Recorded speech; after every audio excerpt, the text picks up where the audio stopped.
Welcome back, Justin Gaethje here to the program. This fight's got to be the battle of the most ridiculous last names between your spelling of your last name versus pronunciation, and Ozzy's is Dugalugabov, right? His is just as fucked up. We're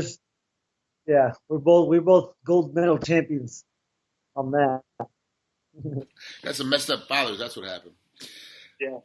So let's talk about Ozzy. 8-2 versus your 16 and obviously undefeated. Obviously, you've had a lot more competition, a lot tougher competition.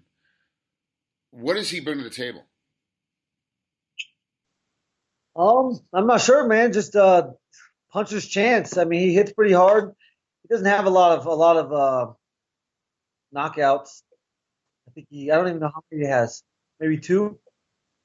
Yeah, I think it's like no, I think he's got in his wins. He's got 4 KOs, 2 submissions, 2 decisions, and of his 2 losses, he's got submitted once and decision once.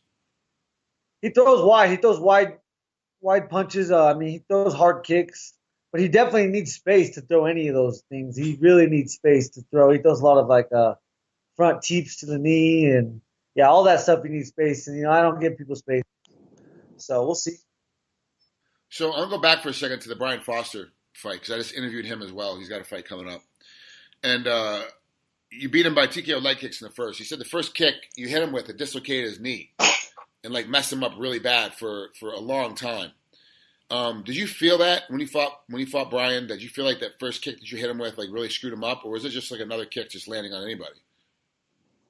I mean, I was just in it, man. I was so pumped up. He was, he was talking a fierce game. He had a fierce look on his face, like he was coming to war. So I was ready, and I didn't feel it necessarily right away, but right when he reached down for his leg is when I knew, he was in some deep trouble. And right when I saw that, I really wanted to try to get the KO because he was really focused on leg kicks. But a couple more leg kicks, and he just went down.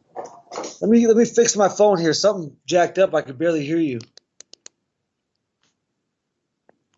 The volume's all the way up. I got a call right in the middle of your. Boom. Well, I kind of didn't. I heard your question, but I didn't really. I'm not quite sure if I heard it. Yeah. I mean, he was tough, man. He's a tough son of a bitch, but I kicked him in the knee. I mean, Chael was saying it was in the calf, but those were some knee shots, and he was really, really.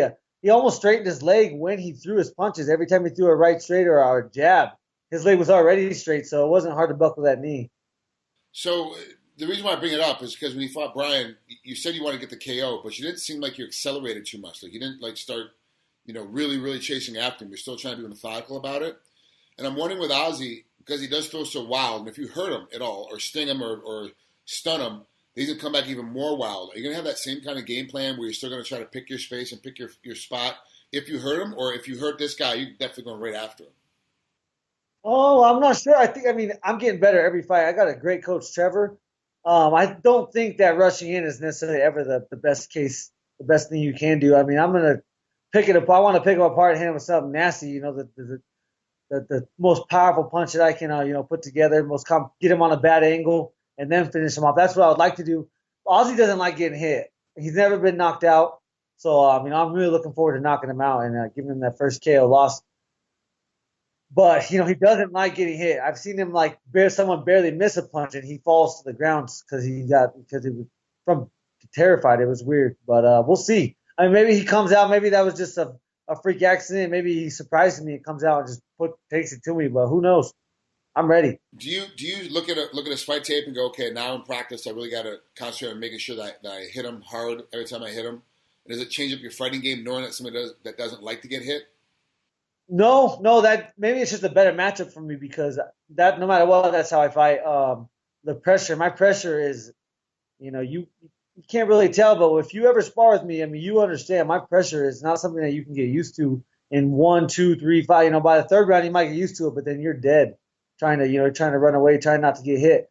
So I don't know. I'm just gonna go out there and I'm gonna put the pressure on him though. That's for damn sure. I'm gonna take it to him and try to finish him with the KO.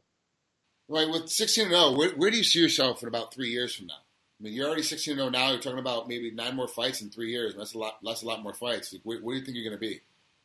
3 years in this game is freaking a lifetime. So who knows, man? I could be done. But 3 years ago from now, I wasn't even fighting for World Series of Fighting. So I think I was just starting to sign for World Series.